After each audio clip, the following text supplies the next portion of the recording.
የራስን ስራ የማልሞክረው የራስን ስራ ለመሞከርስ ለመቀጠል አንተ 100,000 ምናምን በማይሆን አሉባለ ቦታ ከምታጠፋ በ100,000 ብር ትንሽ ነገር ዛሬ ለምን አትጀምር?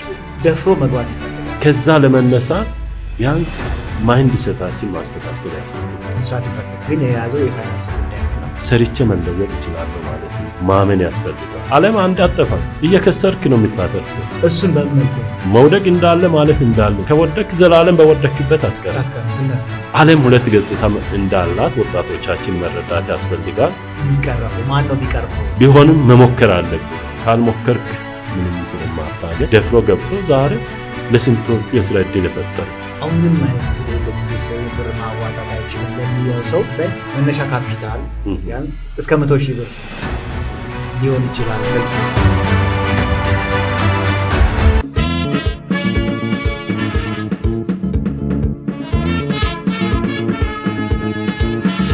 ጤና ይስጥልኝ የአፍኒ ፖድካስት ተከታታዮቻችን። አፍኒ ፖድካስት በማህበራዊ፣ በኢኮኖሚያዊ፣ በፖለቲካዊ ጉዳዮች ላይ ሰፊ ትንታኔን እየሰጠ ለማህበረሰቡ ጠቃሚ የሆኑ መረጃዎችን እንዲሁም ሰዎችን ይዞ ይመጣል። ዛሬ እንግዳችን አድርገን ይዘን የመጣ ነው ዶክተር ናቸው። እንግዲህ በስራ እድል ፈጠራ ብዙ ስራዎችን እየሰሩ ይገኛሉ። ቀድሜ ከስራ ጀመርኩ መሰለኝ። ዶክተር እስቲ ራስዎን ያስተዋውቁና። እሺ፣ አመሰግናለሁ። ይህንን እድል ስለሰጣችሁን ከልብ አድርጌ አመሰግናለሁ። በአድማጮቻችሁም ስም በራስም ስም በመጀመሪያ አስቻለው ክፍለ ይባላለሁ። ስለ ራሴ ትንሽ ላውራና የተወለድኩት በሲዳማ ክልል በአሁኑ አጠራር በቀድሞ ሲዳማ ዞን በሁላ ወረዳ ደሊያ የሚባልበት ገጠር ቀበሌ ገበሬ ማህበር ውስጥ ነው ያገባሁና የሶስት ልጆች አባት ነኝ። ስለ ትምህርት ባክግራውንድንም ትንሽ ተቀሳሪ ቢያልፍ ከ1 እስከ 4 ደሊያ አንደኛ ደረጃ ትምህርት ቤት ተምሬያለሁ። ከ5 እስከ 6 ቀጭኖ ሳማሎ የሚባልበት አጎራባች ቀበሌያት ገበሬ ማህበር ውስጥ በመማር ገጠር ትምህርት ቤት ተምሬያለሁ። ከ7 እስከ 8 በአሁኑ አጠራር ቦና ወረዳ በሚባልበት በሺሮ መለስተኛ ሁለተኛ ደረጃ ትምህርት ቤት ነው ተማርኩት። ከ9 እስከ 12 ደግሞ ወደ ሁላ መጣሁና ሁላ ከፍተኛ ሁለተኛ ደረጃ ትምህርት ቤት ነው ተማርኩት። ከዛ የዩኒቨርሲቲ ላይፍ በተመለከተ የመጀመሪያ ዲግሪን በኢኮኖሚክስ ከሐዋሳ ዩኒቨርሲቲ አግኝቻለሁ። ሁለተኛ ዲግሪም በዴቨሎፕመንት ኢኮኖሚክስ ከሐዋሳ ዩኒቨርሲቲ አግኝቻለሁ። በተመሳሳይ ሌላ ማስተርስ ከሐዋሳ ዩኒቨርሲቲ ማርኬቲንግ ማኔጅመንት ወስጃለሁ። ትምህርት ማቆሚያ የለውምና ቢያንስ መጨረስ አለብኝ በሚለው ሶስተኛ ዲግሪንም ከውጭ ሀገር ህንድ ሀገር ተከታትያለሁ። ላለፉት 4 ዓመታት ህንድ ሀገር ከሚገኘው ጉሩካሽ ዩኒቨርሲቲ ከሚባለው ፒኤችዲ ኢን ማኔጅመንት ጨርሼ መጥቻለሁ የሚለው ስለኔ ስለ ትምህርት ስለ ቤተሰብ ይሄንን ካወራው ይበቃኛል። ልክ ነው። ዶክተር አስቻለው ማን ናቸው ለሚለው በቂ መልስ አድማጮቻችን ተመልካቾቻችን እንዳገኛቸው ተስፋ እናደርጋለን። ዶክተር አስቻለው ማን ናቸው ለሚለው ቅድም ትምህርት ማብቂያ የለውም ብለው ሰፊ የትምህርት ዝግጅት እንዳለዎት ነው የነገሩን። እንግዲህ ይሄንን ለማድረግ ትምህርት በነገራችን ላይ ወሳኝ ነው ለሀገሪቷ፣ ለማህበረሰቡ፣ ለኢኮኖሚው፣ ለየትኛውም ዘርፍ መማር ጥሩ ነገር ነው፣ አስፈላጊ ነገር ነውና እንዴት ስለወደ ይሄ በዚህ ደረጃ በትምህርት ሊያምኑ ቻሉ? ከዛ ጀምር እስቲ። በመሰረቱ የሰውን ህይወት መቀየር የሚችለው ከእግዚአብሔር በታች ትምህርት ነው። ሰው ከተማረ አስተሳሰቡ ይሰፋል፣ ከአካባቢያዊነት ይወጣና ዓለም አቀፋዊ አድማሳዊ ይሆናል። ትምህርት ከሌለ እንደሚያምነው ገንዘብ ሰርተ ልታገኝ ትችላለህ፣ በሎተሪም ሊደርስ ይችላል። ግን ስትሞት ጥለኸው ትሄዳለህ። የለፋኸው የተማርከው ግን እስካለ ትጠቀማለህ። ከሞት አብሮ ከሚሄደው ትምህርት ነው። ከዚህ የተነሳ ትምህርት ለሰው ልጅ ማይተመን ሀብቱ ነው ብዬ ነው የሚያስበውና በተለይ ትምህርትን የለፋ ሰው ራሱ ነው የሚጠቀመው የሚያገኛት፣ ከዛ ሰው ውጪ ያለው አያገኛትም። እና ስለዚህ አንድ ሰው ለትምህርት ካለፋ ምኑ ላይ ይለፋል የሚለው ነው ሀሳቤ። ስለዚህ መማር ራሱን የቻለ ፈተና አለው፣ ኃላፊነትም ነው። በነገራችን ላይ አንድ ሰው ሲማር የቤተሰብ ኃላፊነት አለው፣ የራሱ ኃላፊነት አለ፣ የሀገር ኃላፊነት አለበት። እርሶ ደግሞ እስከ ውጭ ሀገር ሄደው እስከ ፒኤችዲ ተምረዋል። ብዙ የትምህርት ዝግጅት አለዎት እና ኃላፊነትና የትምህርት ዝግጅቱ እንዴት ነው ተጣጥሞ የመጣለዎት? እንዴት ቻሉበት የሚለው ኃላፊነቱ ከባድ ነው። ይህን ኃላፊነት እንዴት ተሸክሞ እንደዚህ ሊመጡ ቻሉ የሚለው ለሌሎችም ትምህርት ሊሆን ስለሚችል እስቲ ያካፍሉ። አመሰግናለሁ። እንዳልከው ቀጥታ በጀመርኩበት ብቻ አልሄድኩም። የመጀመሪያ ዲግሪን ይዤ ቀጥታ በድሮ ሲዳማ ዞን ፋይናንስና ኢኮኖሚ ልማት መምሪያ አሪፍ አትራክት በሚያደርግ ፖዚሽን ላይ ነው ሲሰራ የነበረው። የኤንጂኦ ፕሮጀክቶች ክትትል፣ ግምገማ፣ ግብረ መልስ ስለ ሂደት አስተባባሪ ሆኜ ነው ሲሰራ የነበረውና የሚታገኘው ጥቅም አቤል በመንግስት ስኬል አይደለም። የኤንጂኦ ፕሮጀክቶችን ነው የምትከታተለው፣ የኤንጂኦ ፕሮጀክቶችን ነው የምትመራው። ፊልድ የምትወጣ በእነርሱ መኪና በአማረ ኮብራ ነው የምታገኘው። አቤል ከመንግስት ቤት 5-6 እጥፍ ነው። እዛ ፖዚሽን ላይ ግን የሰራሁት ለ3 አመት ነው። ሲያየው ወጣትነትም አለ፣ ግን በትምህርት አምናለሁ። ቦታዎቹ ሁሉ ያሳስትካል እና ምንድነው ማድረግ ያለብኝ መማር አለብኝ በሚለው ነው የወሰንኩት። ተወዳደርኩኝ። ሀዋሳ ዩኒቨርሲቲ ዛነ ለዩኒቨርሲቲ መምህራን ነው ቅድሚያ የተሰጠውና 3 ሰው ነው እንደዛ ነው 11 ሰው ከሚወሰደው 8 መምህራን ተወስዷል። ለ3 ሰው ማስታወቂያ ወጣ። ብዙ ሰው ተወዳድሯል። እኔም አገኛለሁ በሚል ብቻም ሳይሆን ዘንድሮ ተወዳድሬ ለመጪው አመት መዘጋጀት አለብኝ ብዬ ተወዳደርኩ። እግዚአብሔር ይመስገን ግን 4 ከሚወስዱት ሁለተኛ ሆነ። አልፌያል ሲባል ሰው አብደሃል እንደን ፖዚሽን ቲቴክ ተምረክስ ምን ልትሆን ነው እየተባለ አይ አስፈላጊ አይደለም ከሚለው ገባሁኝ። ማስተርሰን ጨረስኩኝ። ግን ትምህርት ከገባው በኋላ ሌላ እይታም ታገኛለ። እዚህ ባለውበት ሰዓት ከዚህ ተሻለ ስራ ያለ አይመስለኝም ነበር። ስለምፈልግ ብቻ ነው የሄድኩትና ማስተርሰን እየተማርኩ ያለው ሌላ ጥንስስ ነው ተጀምሮ ኋላ ወደዛ መሄድ እንችላለንና በርግጥ ቻሌንጅ ይኖራል። ከለመድከው ህይወት ወጥተህ ወደ ተማሪ ህይወት ስትገባ ለምሳሌ ሞተር ይጠቀም የነበረው አስረክቤ ነው የሄድኩት። በእግር መሄድም ይኖራል። ታክሲም ራሱ ተማሪ ሆነ ላታገኝ ትችላለህ ለታክሲ የምትከፍለው ዋጋ ግን ትንሽ ጊዜ ነው፣ ውጤቱ ያማረ ይሆናልና በዛ ልክ ትቼ ሄጄ ትምህርትን ከጨረስኩ በኋላ የተሻለ ቦታ ነው የጠበቀኝ። ክልል ርዕሰ መስተዳድር ነው የገባሁት። ከዛ ፈተናዎቹን ይሄን ፈተናዎች አልፎ ተቋቁመው ቅድም ለምሳሌ አንዱ ይሄን ቦታ ተአብዳል ሌላ ቦታ ትሄዳለህ ከሚለው ተነስቶ የሁሉ ጫናዎች ናቸው። ያንን ጫና ተቋቁመው ኃላፊነቱን እንደተወጡ ነው እያስረዱን ያሉትና ይሄ ለሌሎች በጣም ትምህርት ሊሆን ይችላል። አሁን ሰዎች ባሉበት ቦታ ላይ ኃላፊነታቸውን በምን መንገድ መወጣት አለባቸው ለሚለው ትልቁም ነገር እያስጨበጡን ስለሆነ ወደ ስራዎት ከተመለሱ በኋላ ሲገጠሙት ኃላፊነትና ቻሌንጁን እንዴት ተቋቋሙት? ከዛ ትምህርተን እንደጨረስኩኝ አንድ ምንድነው ለኔ ቪዥንን ዳይቨርት ያደረገኝ ትምህርት ይመስለኛል። እዛና በኤንጂኦ ፕሮጀክቶች ላይ ሲሰራ በነበረበት ሰዓት ቪዥን ምንድነው ነበረው? ትልልቅ ኤንጂኦዎች ከመንግስት ቤትም ቢወጣ ይገባና ኤንጂኦ ዳይሬክተር መሆን ካስፈልግ ኤክስፐርት ሆነ ውጭ ሀገር እስከ መሄድ ድረስ ነው ዊሽ ሲያደርግ ነበረውና ትምህርት ቤት ከገባው በኋላ እየተማርኩኝም እያለው አንድ ጓደኛ ጋር ነው ተገናኘ ነው። አሁን የገረምባ ቦትሊንግ ባለቤት ነውና ከሱ ጋር አንድ አጋጣሚ አገናኘችን በሰው በኩል። እሱ የነን ድጋፍ ፈልጎ ነው መጣውና በተገናኘንበት ወደ ግል ኢንቨስትመንት የሚገባበት ኦፖርቹኒቲ ተፈጠረ። ገና ትምህርተን ጀምሬ 1 አመት ሳልጨርስና የገረምባ ቦትሊንግ እርሾም የተጠነሰሰው ትምህርት ላይ እያለሁ ነው። ሲጨርስ ግን ምንድነው በመንግስት ቤትም ቢያንስ ኮስት ሼሪንጉን ለመጨረስ እንጂ እዛ ያለውን ስራ መስራት እንዳለብን ትልቅ ኮሚትመንት ወስጄ ባለ ሀብቱም ወደዚህ መጥቶ እንዲሰራ አድርጌ ፕሮሰሱን ስለጀመር ኤንጂኦ የሚለውንም ታሪክ ረሳሁን። ከዚህ መጥቼም እየሰራው በቀጣይነት ለመቀጠልም ያሰብኩት ነገሩም ተተውና ዳይሬክሽን ወደ ግል ኢንቨስትመንት ወደ ግል ካምፓኒዎች ወደ መሄድ ነው የሚለው ይዤ መጣውና ትምህርት በመግባት እቺንም እድል አጋጣሚ ፈጥሮልኛል የሚለው ነገር ነው። በጣም ጥሩ ቆይታ ነው እያደረግን የምንገኘው በአፍኒ ፖድካስት ላይ ከዶክተሩ ጋር። ኃላፊነትና ድርጅት መመስረት ፈተናዎች አሉ፣ ትምህርት አለ። አሁን አንድ ቦትሊንግ አረምባ ቦትሊንግ ድርጅት ተማሪ ያሉ ነው የመሰረቱትና ያንን መመስረቱ ሂደቱ እንዴት ነበረ? አሁን ያሉት ተመልካቾቻችን ተማሪዎችም ስራ ለመፍጠር የሚያደርጉት ጥረታቸውን ሊደግፍ ስለሚችል ፈተናውን የድርጅት የመስረቱ ፈተና እንዴት ነበረ? የተለያዩ ፈተናዎች ይገጥማሉ። በኢኮኖሚ ሊገጥም ይችላል፣ በተለያዩ በቢሮክራሲ ሊገጥም ይችላልና እነኛ ፈተናዎችና የእርሶ ተቋቁሞ ማለፉ ሂደቱ እንዴት ነበር?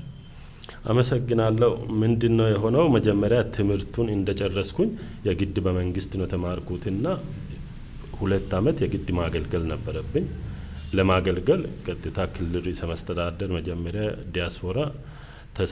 የዲያስፖራ ተሳትፎ የሚባል ጽህፈት ቤት አለና እዛ የዲያስፖራ ልማት ተሳትፎ ከፍተኛ ኤክስፐርት ሆኜ ነው በዳይሬክተር ማዕረግ እዛ የተመደብኩት። እዛ እየሰራው 1 አመት ሳልጨርስ ቀጥታ ወዴት ነው የሄድኩት? ወደ የርዕሰ መስተዳድሩ ኢኮኖሚ ጉዳዮች አማካሪ ሆኜ ነው የሄድኩት። እዛም ሆኜ ያለው በእርግጥ የገረምባ ኦንዌይ ነው እየሄደ ያለው፣ በጥናት ላይ ነው ያለው። በትርፍ ጊዜ እያገዝኩ ነበር። እዚህ ግን የመንግስት ተቀጣሪ ሆኜ ያለው እዛ መስራት ባልችልም በሀሳብም ቴክኒካል በሆነ መልኩም እያገዝኩ ኮሚትመንት ወስጄ የመጣ ፕሮጀክት ስለሆነ እያገዝኩ ነበር። ከዛ በኋላ ምንድነው የሆነው? እዛም ትልቅ ስራ ነው የሰራ ነው። በርዕሰ መስተዳድር በነበርንበት ሰዓት በዲያስፖራ ላይ ያለው ዲያስፖራ ወደ ሀገሩ መጥቶ ኢንቨስት እንዲያደርግ ፕሮሞሽን የመስራት ግንዛቤ የማስጨበጥ ስራ፣ በልማቱ ውስጥ ቢሳተፍ ምን ይጠቀማል፣ ፖሊሲው ምን ይላል፣ ይህንን ፖሊሲ የማያውቁ ዲያስፖራዎች ካሉ በተለያየ መልኩ ፖሊሲውን የማስተዋወቅ ስራ እየሰራን ብዙ ዲያስፖራዎች እዚህ ገብቶ ስራም እንዲሰሩ የማድረግ ስራ ሰርተና ይሄ ደግሞ ለኔ የተሻለ ኤክስፖዠር እየፈጠረልኝ ነበር።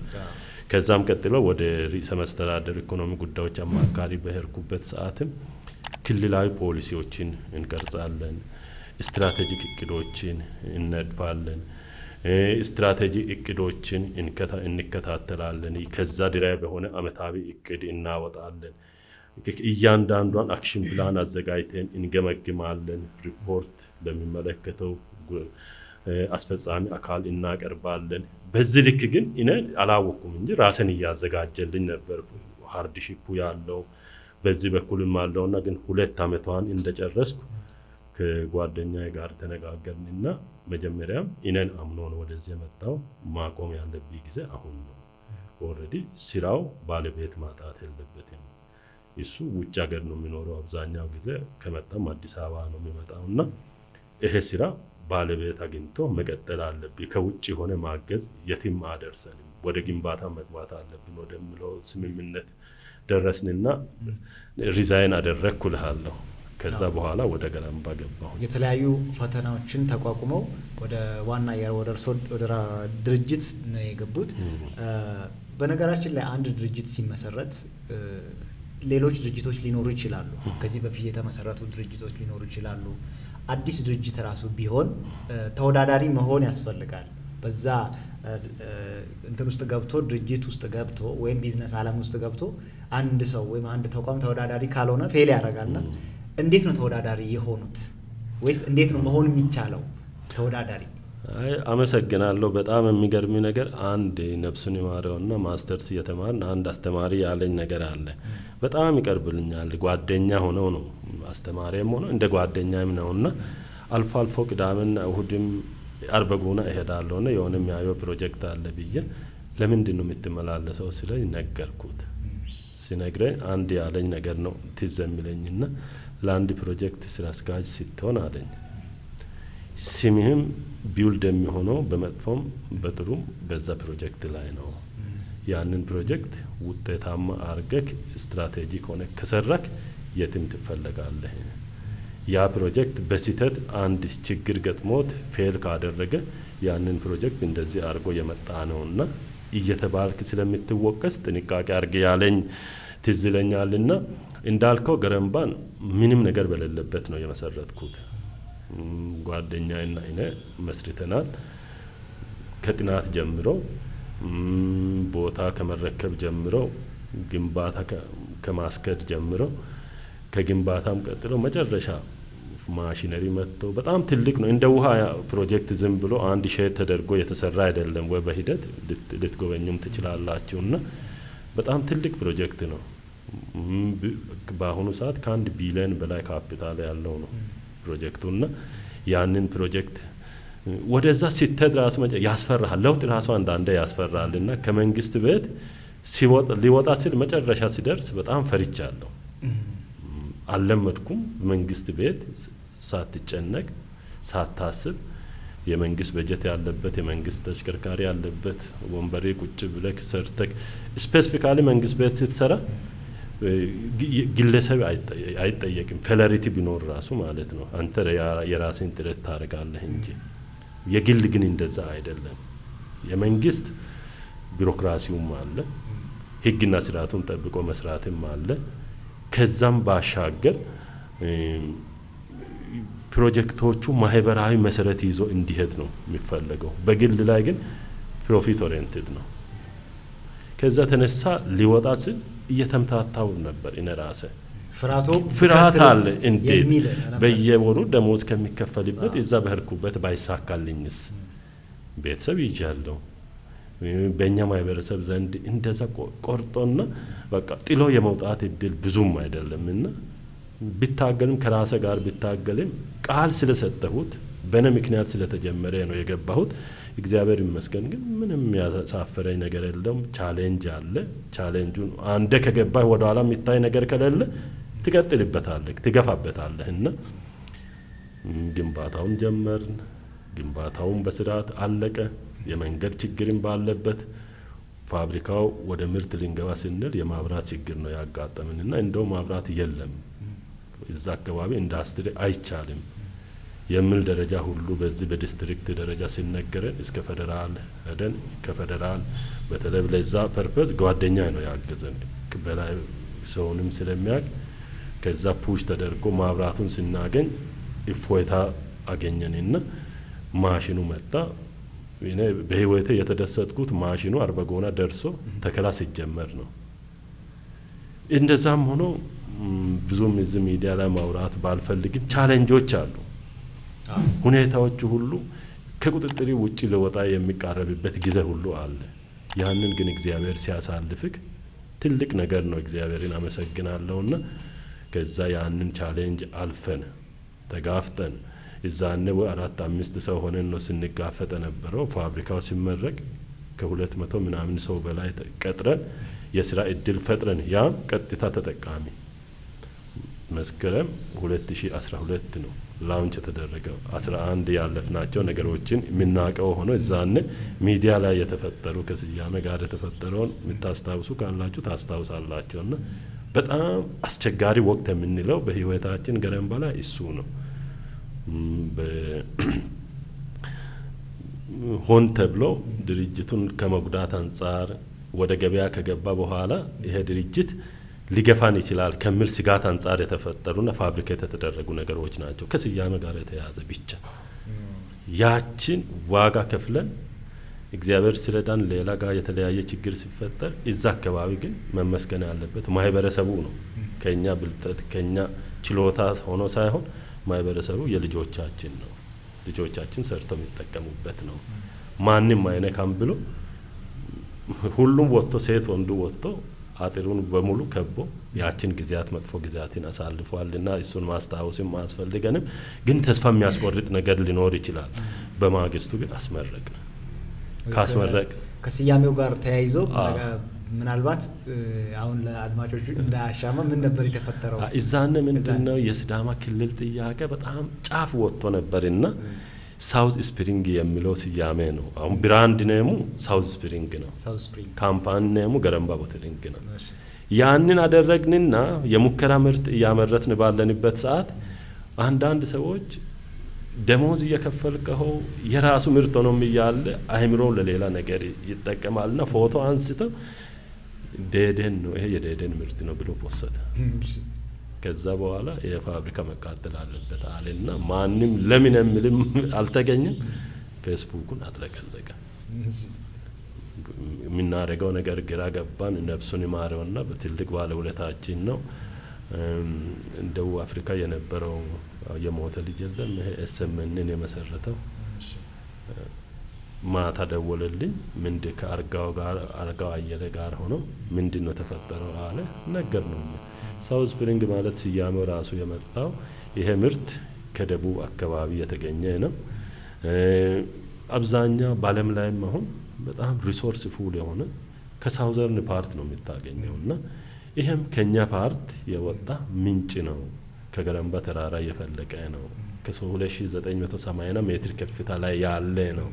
ሎኬሽኑን ለማሳየት የተሰየመ ስያሜ ነው እንጂ ሳውዝ ስፕሪንግና ደኢህዴንን ምን ያገናኘው? አይገናኝም፣ በምንም አይገናኝም። ሀብቴ የሚባለው ልጅ ነፍሱን ይማረውና ዋጋ ከፍሏል። እሱ ህዝቡ ላይም ግንዛቤ ለመፍጠርም። ከዛ በኋላ ተነጋገርን። መጀመሪያ ሳሙኤል በላይንም አልተረዳም ነበር። እኔና እሱ ተከራካሪ ሆነን ቀረብን፣ ተነጋገርን፣ ተረዳዳን። ከዛ በኋላ ከተቻለ ይቀየር ተባለ። ለመቀየር ግን ችግር የለብንም። ማሽኑ ሲታዘዝ ሞልድ አለ ምርት የሚያትመው ከሞልዱ ጋር ታትሟል። ኦልሬዲ ፎርጅድ እንዳይሰራ ማሽኑ ራሱ ቦትሉ ላይ አሁን ሳውዝ ስፕሪንግ የሚለውን ያትማል። ወረቀት ላይ ቢሆን ሰብስበት ትላለ። ቦትሉ ላይ ስለሚታተም ማሽኑን መቀየር ነው። እዛነ በ120 ሚሊዮን ዩሮ የተገዛ ማሽን ነው።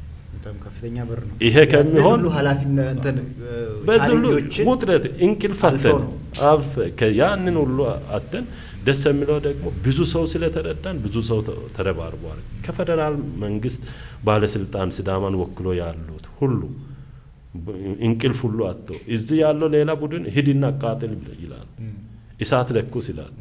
በዚህ መካከል የተፈጠረው ውጥረት እንቅልፍ መንሳት ብቻ አይደለም መፈጠርን ሁሉ የሚጠላበት ጊዜ ነበርና ያቺ ጊዜ አለፈች። ለክፋት የተሰራብን ፕሮሞሽን ለመልካም ሆነ። ለመልካምነት ሆነ። ለመልካምነት ሆነ። ቻሌንጅ አልፎ አሁን ተወዳዳሪ ነን ብሎ ያስባሉ። በዚህ በፋብሪካው በጣም ተወዳጅንም ነው። በእርግጥ አንዳንድ ቻሌንጆች አሉብን አሁንም ቢሆን ግን ፋብሪካው ምን ተወዳጅ እንደሆነ እንዳረገው ታውቃለህ? ማህበረሰቡ ገረምባ ተራራ ምን እንደሆነ ያውቃል። የሲዳማ ከገረምባ ተራራ የፈለቀ ምንጭ ምንም ትሪትመንት እንደማያስፈልገው ያውቃል። ያንንም መሰረት አድርገን ምንድነው ያደረግነው? ይሄንን ምንም ትሪትመንት ሳይኖረው ምንድነው አስመርምረናል። WHO ስታንዳርድ ያሟላል። ስለሚያሟላ ጓደኛ የሚለው ብሩክ ኃይሌ ይባላል፣ ባለቤት ነው። ምንድነው አደረገው? የቻይና ማሽንም አልጠቀምም፣ የጀርመን ማሽን እንግዛ ውድም ቢሆን ሌላ ኬሚካል ምንም አያስፈልግም። 100% ፒዩሪፋይ ያደርጋል፣ ያጣራል።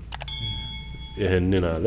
እሺ እንደዛ ተብሎ ተገዛና አንድ እንዲሁም በነፃ ቢጠጣ ራሱ ጣዕሙ የተለየ ነው። ሁለተኛ ደግሞ ብራንድ እየተደረገው በጣም ቀለል ያለ ኮስት አይደለም፣ አካባቢንም የሚበክል አይደለም። ማሽኑም ራሱ በኢትዮጵያ ታሪክ ለውሃ እየተጠቀመው ገረምባ ብቻ ነው። የጀርመን ማሽን ለቢራና ፔፕሲ አሁን ለሚሪንዳ ለአንድ ፕላንት ይጠቀማልና ይሄም አለ። ሁለተኛ ደግሞ ምንድነው የሰራ ነው? ከዛ በኋላ አጀስትመንት የሰራ ነው አለ። ፋብሪካውን ካስመረቅን በኋላ ገበያው ደግሞ ባለፈው ወራት መጥፎ የሆነ ኢሜጅ ሲፈጠር ስለነበር ያንን መቀልበስ ስላለብን ምን እናደርጋል? ሲስተር ካምፓኒ መፍጠር አለብንና ያ ሲስተር ካምፓኒ ሙሉ ፕሮሞሽኑን ወስዶ ገጽታ ግንባታ መስራት አለበት። ገበያውን መቆጣጠር አለበት። ምርት ነው እያመረትን ያለ ነውና ህዝቡ እንዲያውቅ ማድረግ አለበት የሚለው ተወሰነ። ከዛ በኋላ እሺ በሚለው እኔም ያንን ሁሉ ከባድ ጊዜ ነው አርበጎና ሲመላለስ ነበረው። ከዛ ቀጥሎም ያለፉ ወራት ደግሞ ያለ እንቅልፍ ረስትለስ ያሳለፍኩት ጊዜም ስላለ እኔ ለመተው ነው ያሰብኩት። ሁሉንም ነገር አስተካክዬ አሁን ነገሮቹ ተስተካክሏል። ስለ በቃ እንደዛ ከምትተው ሌላ ባለሙያ እንመድባለን፣ ማናጀር። አንተ እንደውም ማርኬቲንጉን ዊንግ ይዘውጣ፣ ለዲስትሪቢዩሽኑን አንተ ይዘውጣና ገበያውን በደንብ ስራ አለው። እሺ እንደዛ ከሆነ በምን ፋና ቦትሊንግ ሆልሴልስ ፒኤልሲ የሚል ካምፓኒ መሰረትን እልሃለሁ። ያንን ካምፓኒ መሰረትኩት እኔ ነኝ። ከዛ ከገረምባ ስራ አስኪያጅነት ወደ ፋና ቦትሊንግ መጣሁ እልሃለሁ። ጥሩ ትምህርትና ልምድ የሚሆን ነገር ነው ለወጣቱ ለተመልካቾቻችንም። እርሶ ትልቅ ስልጣን ነበሮት። ያንን ስልጣን ትተው ነው ወደ ግል ስራ ፈጠራ የገቡት።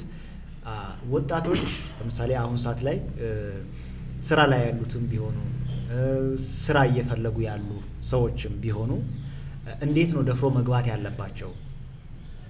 መስዋዕት አድርጓል እሱ አሁን ለምሳሌ ይሄ ነገር ቢከስር የሚል አንድ ስጋት ነበረ። ያንን ሁሉ አሸንፎ ነው ወደ ግል ስራ ገብቶ ውጤታማ ሊሆኑ የቻሉትና ወደ ስራ መግባት እንዴት ይቻላል? እንዴት ነው ደፍሮ መግባት ያለበት ወጣቱ? ወጣቱ ደግሞ ፈጥሮ በምን አይነት ሁኔታ መስራት አለበት? መጀመሪያ መዘጋጀት ያለበት ምንድን ነው ብሎ ነው የሚያስቡት? ምንድን ነው ከምንም በላይ መወሰን ያስፈልጋል። የውሳኔ ሰው መሆን ያስፈልጋል። ሁለተኛ ደግሞ መወሰን ብቻም የሚያመጣ ለውጥ አይኖርም። የሚመለከተው አካልም የራሱን ድርሻ መወጣት አለበት። ስራ ከመፍጠር በፊት የወጣቱን ዊሽ ምንድን ነው የሚፈልገው የሚለውንም አሰስ ማድረግ ያስፈልጋል። ምን ለመስራት ይፈልጋል ወጣቱ? ምን ቢሰራ ውጤታማ ሆናለሁ? ያንን ቢለይ የሚለይ ተቋም ቢኖር በየዝንባሌው በየፍላጎቱ ኢንተርፕረነርሺፕ ስልጠና ተሰጥቶት ራሱን ካበቃ በኋላስ አሁንም ሙሉ አይደለም። ምንድነው መደረግ ያለበት? ስታርታፕ ካፒታል ያስፈልጋል። ይሄ ስታርታፕ ካፒታል ለመነሻ የሚሆን ለእርሾ የሚሆን በብድር መልክ ሊሆን ይችላል። ሌላ አገር ለምሳሌ ህንድ አገር ከወሰርክ የተለያዩ ፓኬጆች ነው ያሉት። የማይመለስ ግን ፕሮጀክታቸው መጀመሪያ በፍላጎታቸው ያሰለጥናሉ። ካበቁ በኋላ ለምሳሌ ለምን ፈርኒቸር ላይ ይሰማራሉ ካለ መጀመሪያ ፈርኒቸር ማሽን መንግስት ራሱ የገዛላቸውና ወርኪንግ ካፒታል ይሰጣቸዋል። ሲሪየስ ፎሎ አፕ ያደርጋል። በ3 አመት ግራጁዌት አደርጋለሁ ብሎ ፈርመው ነው የሚገባው። እንደኛ ሀገር አይነት አይደለም። 3 አመት ነው እዛ። እያንዳንዱ በየአመቱ ይሄንን አተርፋለሁ ብሎ ነው የገባውና ያንን ያመርትና ከፈርኒቸር ወደ ጎጆ ኢንዱስትሪ አድጋለሁ ብሎ ገብቶ ከሆነ በ3 አመት መጨረሻ ግራጁዌት አደርጋል ወደዛ። መጀመሪያ በነጻ ተሰጥቶት ከሆነ እንደ ሲድ መኒ፣ ቀጥሎ በትንሽ ያለ ወለድ ብድር ይሰጣቸዋል። ያንንም መንግስት ራሱን የቻለ ኢንተርፕረነርሺፕ ሚኒስቴር አለው። ያ ደግሞ ሰው መድቦ እያንዳንዱን እንዲከታተላቸው ያደርጋል። አቅም ግንባታም አላቸው። በየጊዜው ስልጠና ይሰጣቸዋል። ደሞዝ ራሳቸው የማይበሩ አባላት በፔሮል ደረጃ ተሰርቶ ተፈርሞ ነው የሚበሉት። ትርፋቸው ፕሮጀክታቸው ላይ በተቀመጠው መሰረት ነው የሚሄደው። አካል ሄደ ወዳውኑ ይጠየቃል። ከዛ ሁለተኛ ፌዝ ሲጨርስ ምንድነው የሚያደርገው? 3ኛ ፌዝ በትንሽ ወለድ ወደ ፋክተሪ እስከ ማደግ ነው የሚሄዱት። በትንሽ ወለድ ትልቅ ብድር የሚያገኙበት መንገድ ይሄዳልና እዛ ያለው ልምድ እዚህ ቀጥታ እናምጣ ማለት ባይሆንም ወጣቶቹ መጀመሪያ መድፈር አለባቸው፣ መወሰን አለባቸው። አዎ እኔ ተምሬ የወጣሁት ስንማር ራሱ እኛ ጋር ያለው ችግር ምን እንደሆነ ታውቃለህ? እኔ ከተማርኩ የመንግስት ቢሮ ባለሙያ ሆናለሁ። ቢያንስ ትንሽ ነቃ ብዬ ከሆነ ለምን ባለሙያ ሆናለሁ? ተሿሚ ሆናለሁ፣ ባለስልጣን ሆናለሁ። ከዛስ በቃ ከዛስ የምትለው ነገር የለም። ባለስልጣን ከሚሆን ለምንድን ነው የራስን ስራ የማልሞክረው? የራስን ስራ ለመሞከርስ እንዴ ለመቀጠር አንተ 100,000 ምናምን በማይሆን አሉባለ ቦታ ከምታጠፋ በ100,000 ብር ትንሽ ነገር ዛሬ ለምን አትጀምርም? ያንን 100,000 የሚሰጥ ቤተሰብ የሌለው ብዙ ሰው የለም።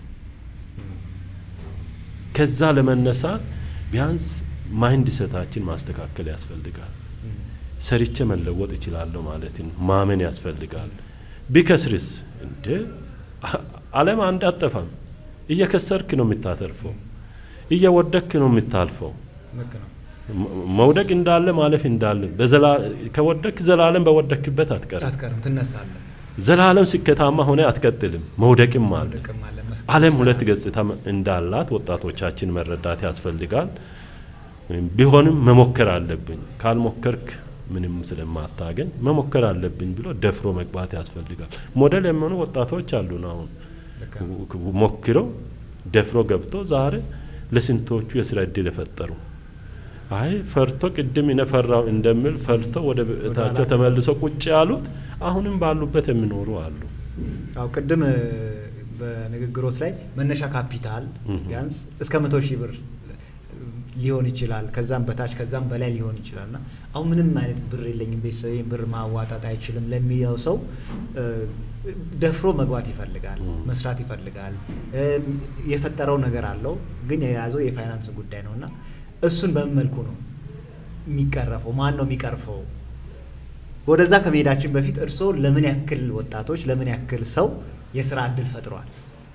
አሁን ለምሳሌ አሁን ባለሁበት ተቋም ሁለት አይነት መልኩ ነው ምርት የምናደርሰው።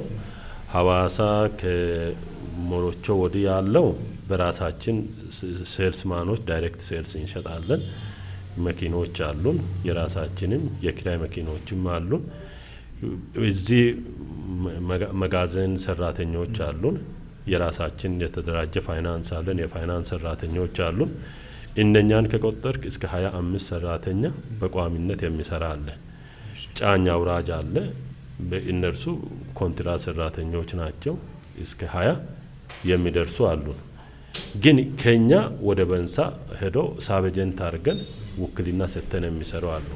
ቦና አሉ፣ ጩኮ አሉ፣ ሌሎች አካባቢዎችም አሉ። እነርሱ ጋር እኛ ስራ ፈጥረን ነው አይደል እነርሱ የሚያገኙት።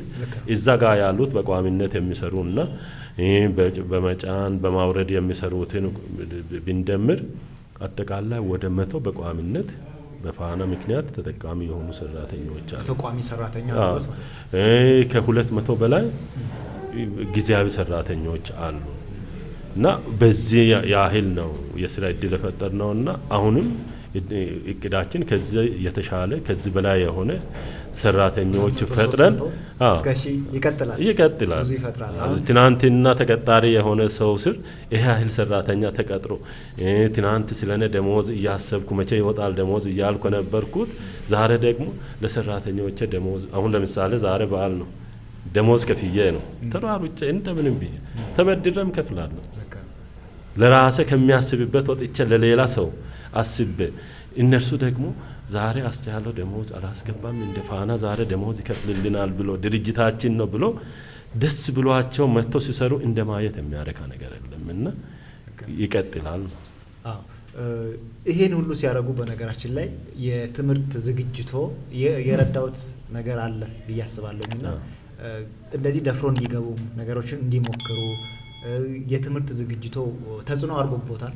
አዎ በጣም ለምሳሌ ቅድም እንዳልኩ ሲዳማ ዞን ፋይናንስ ቢቀር ኖሮ ወደ ማስተርስ ባልመጣ ኖሮ ከገደምባ ጋር አልገናኝም። ፋይናንሻል ጉዳዮች በቃ እዛ ያችን ብቻ ምን አሟጥጬ አበሏን ብቻ እያባረርኩ ከዛ ሳልወጣ ዓለም ሁሉ ጥላኝ ሊተር ትችላለች። ከብር ጋር ያለውን ግንኙነት በደንብ አድርጎ አይቶታል። አይቼዋለሁ። ስለዚህ ይሄ ብር ይቅርብኛ ነው የራሴን ብር ወደ መስራት ልሂድ የሚል ውሳኔን የስራ በስራ ላይ የነበረው ጊዜ ተጽዕኖ እንደፈጠረበት ነው። ትምህርት ብቻ ሳይሆን ያስፈራሃል፣ ቤተሰብ ይዘሃል እና ትምህርት ስትገባ ራሱ በፊት በደሞዝ ጋር ብቻ አይደል የምትኖረው የምታስተዳድረው፣ አበላለ የምታገኘው ከዚህም ከዛ። አሁን ትምህርት ቤት ስትገባ ደሞዝ ብቻ ይቀራል። ያ ደሞዝም ደግሞ ለሌላ ወጪ ነው። ትራንስፖርት አለ፣ የሚሻማብኝ ነገር አለ፣ ፎቶኮፒ አለ፣ ያ ሁሉ አለ። ያንን ሁሉ ካልኩሌት አደርጋለ። እግዚአብሔር ሲረዳኝ ካልኩሌት ሳላደርግ ነው ገባሁት።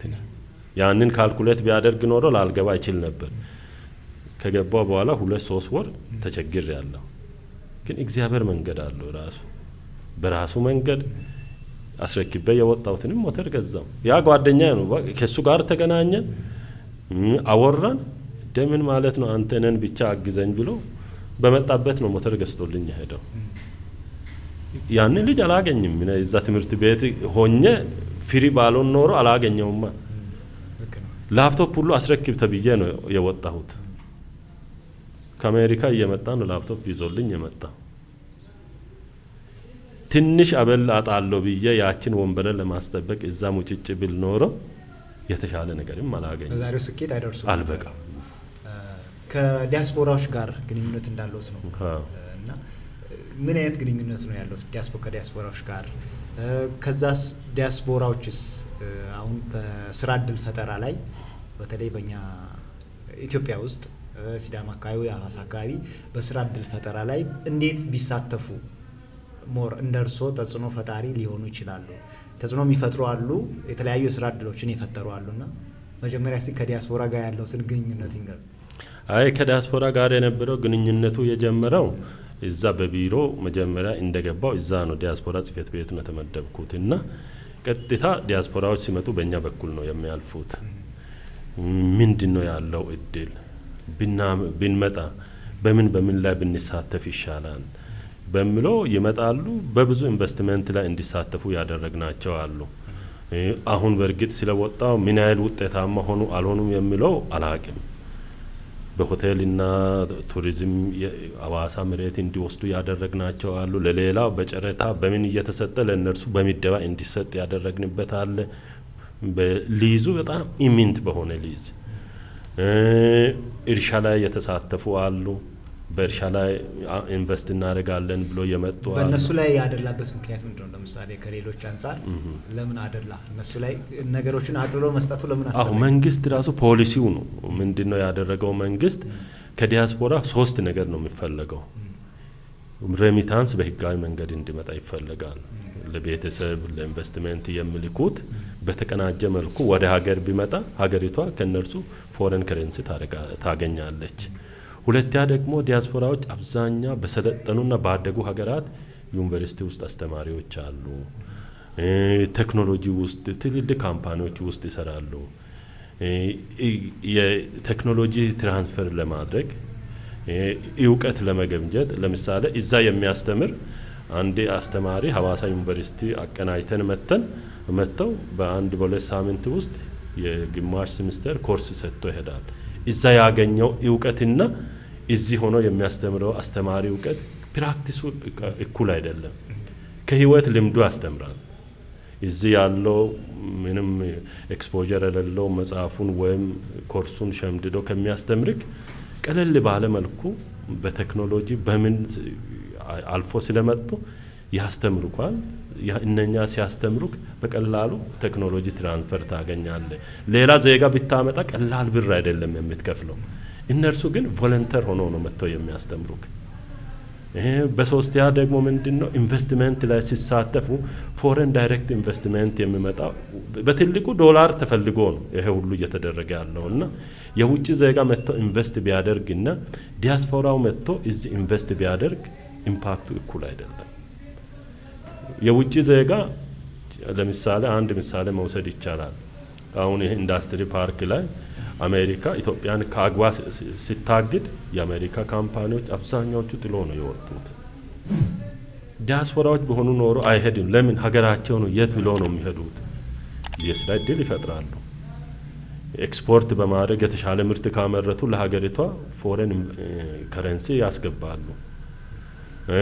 በደንብ ከተንከባከብክ የሚፈልጉትን ነገር ካደረካቸው እዛ ያሉት ራሱ ነቅሎ ይመጡና ኢትዮጵያ ውስጥ ትልቅ ኢንቨስትመንት ያከናውኑ። እንደዛ አድርጎ የመጡም አሉ። አዲስ አበባ አካባቢ ታገኛቸዋለህና በኢትዮጵያ ለምሳሌ በአፍሪካ ደረጃ 5 ሀገራት የዲያስፖራ ፖሊሲ አውጥተው ውጭ ሀገር ያሉት በእውቀት፣ በቴክኖሎጂ፣ በኢንቨስትመንት እንዲገቡ አድርገው እየተጠቀሙ ያሉ አሉ። ኢትዮጵያ በ3ኛ ደረጃ ላይ ናት ያለችው። በዚህ ደረጃ እየተሰራና ቀላል አይደለም።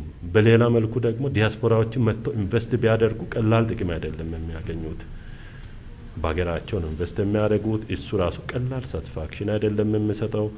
ዜጎቻቸው ወንድም እህቶቻቸው ነው የስራ እድል የሚፈጥሩት። የእነርሱን እርካታ አይተው ራሱ ቀላል አይደለም የሚያገኙት። ሌላ አገር ሄዶ ኬንያ ሄዶ አንድ ኢትዮጵያዊ ኢንቨስት ቢያደርግና ኢትዮጵያ መጥቶ ኢንቨስት ቢያደርግ የሚያገኘው ክብር ጥቅምም ቀላል አይደለም። የሚያስገቡት ሁሉ ከቀረጥ ነጻ ያስገባሉ። በአዋጁ ላይ የተለያዩ ኢንሴንቲቮች አሉና ሀገሪቷም ትጠቀማለች፣ እነርሱም ይጠቀማሉ። አሁንም ቢሆን መጥቶ ቢሰሩ የተሻለ ነገር ነው የሚኖረው፣ ምቹ ፖሊሲም ስላለ ማለት ነው። ጥቅሙ ነው የሚያመዝነው። ዲያስፖራዎች መጥቶ ሀገራቸው ቢሰሩ ሞር የተሻለ በኢትዮጵያ ውስጥ ብዙ ለዲያስፖራ አመቺ የሆኑ ጉዳዮች አሉ። ቅድም ለነሱ ቅድሚያ ይሰጣቸዋል።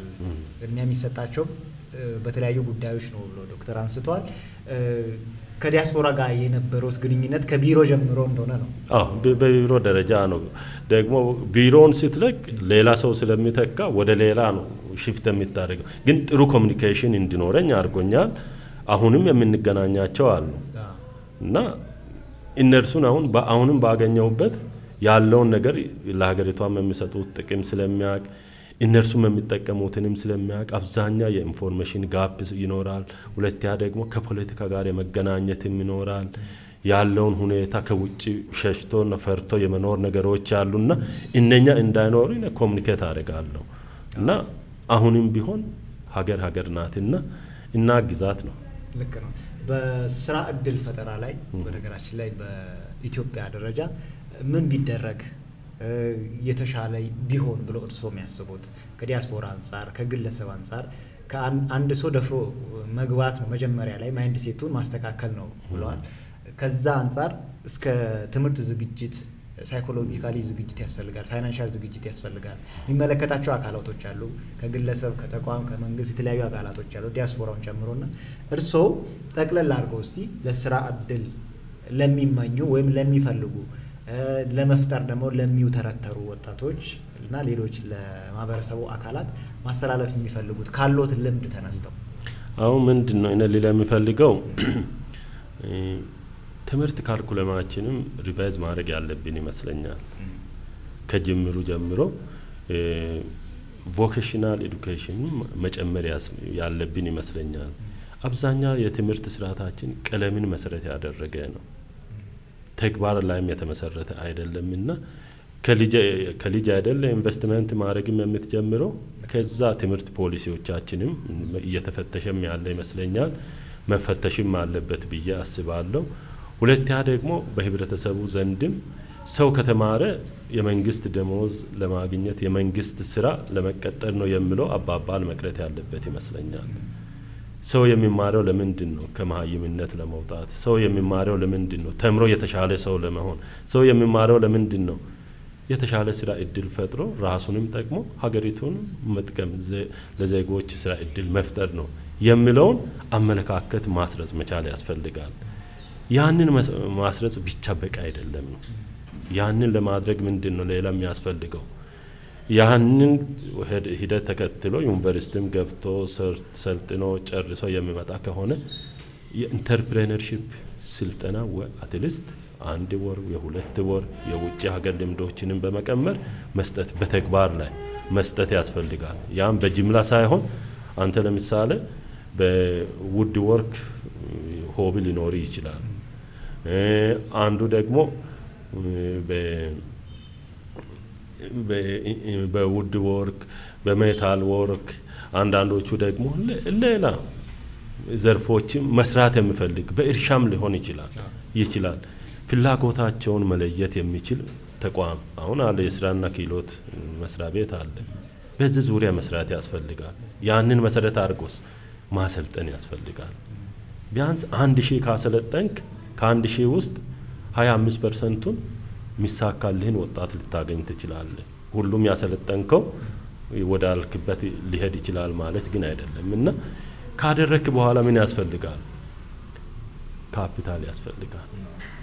ከማይክሮ ፋይናንስ ጋር ሊሆን ይችላል፣ ታገናኛቸዋለህ። ከባንኮች ጋር ሊታያዝ ትችላለህ። በብድር መልክ እፎይታ ተሰጥቷቸው ኢንተረስት ነን ኢንተረስት ተደርጎ 1 አመት እፎይታ ተሰጥቶ ከዛ በኋላ እየከፈሉ የሚጨርሱበት ሁኔታ። አሁን ችግሮች አሉ። እንደዛ ሲደረግም ብድር ይኖራል። የስራ እድል ፈጠራ ሲባል ስንቱ ነው ሰልጥኖ የሚወስደው? እና ሁለተኛ ደግሞ በመንግስት ሳይድ ይሄ ነገሮች መሰራት አለበት። በዲያስፖራ ሳይድም አንዳንድ የምንሰራቸው ስራዎች ትውልድን ስራ ያጣውን ስራ በመፍጠር እርካታ እንደሚሰጠን ካወቅ ውጭ ሀገር ትንሽ ነገር የሚሰራ ብር እዚህ በመጣ ትልቅ ነገር ይሰራልና ለሀገር ምን ላርግ ምን ያህል የተማሩ ስራ አጥቶ ቁጭ ብሎ ያሉ ዜጎች አሉና ለምን አንድ ምግብ ቤት መጥቶ አይከፍትም? ዲያስፖራዎች ስራ እድል ፍጠሩ። በፈጠራችሁት ልጆች ምን ያህል እንደምትደሰቱ ታያላችሁ የሚለው ነው። ይሄ ባለሀብቶቹም ቢሆን ጥሩ ስራ የሚሰሩ አሉ፣ ለብዙሃን እንጀራ የፈጠሩ አሉና እሱ ብቻ ግን በቂ አይደለም። ለወደፊት ራእዩ ከዚህ በኋላ ምንድነው? አመሰግናለሁ። ብዙ ነው ራእየ። በፊት ምንም ነገር በሌለበት ሰዓት ብዙ አቅድ ነበርና አሁን እግዚአብሔር ይመስገን የትምህርት ሩጫንም ጨርሻለሁ። አንዳንድ የምርምር ስራዎች ከመስራት ውጭ ትምህርት በተለይ ፒኤችዲ ውጭ ሀገር ሲመላለስ ስራውም እዛ ሆኜ ራሱ ጆሮ እስኪያምን ድረስ ሁሉ እየተከታተልኩ ግን መቅደም ያለበት ነውና ብዬ ነው የመጣሁት። አሁን ፋና ምንድነው በቀጣይ 5 ዓመት አትሊስት የገረምባን ምርት ብቻ ሳይሆን ኮካም ሊሆን ይችላል፣ ጁስም ሊሆን ይችላል፣ ትልቅ ሆልሴለር ሆኖ አዲስ አበባ አሁን ኔክስት ይር ቢሮ እንከፍታለን ብዬ አስባለሁ። ሌሎች ምርቶችንም የማከፋፈል እቅድ አለን። በ5 ዓመት ውስጥ ትልልቅ ሆኑ ከሲዳማ ክልል አልፎ ከአዲስ አበባ ኦሮሚያም ሌሎች ክልሎችንም በሚያካልል መልኩ ጃንት ሆልሴል ካምፓኒ እንዲሆን ነው የሚሰራው። በሚቀጥሉት 10 ዓመት የሰውን ምርት ብቻ እየሰራ ሳይሆን ራሱን ችሎ ሊሆን ይችላል። ሌላ ፓርትነሮችንም በመጋበዝ ሊሆን ይችላል። የራሱ አምራች ኢንዱስትሪ ይኖረዋል ብዬ ይገምታለሁ። ይኖራል። እሱ ላይም እየሰራሁት ነው። ሌላም ኢንቨስትመንት መስክ መግባት እንፈልጋለን።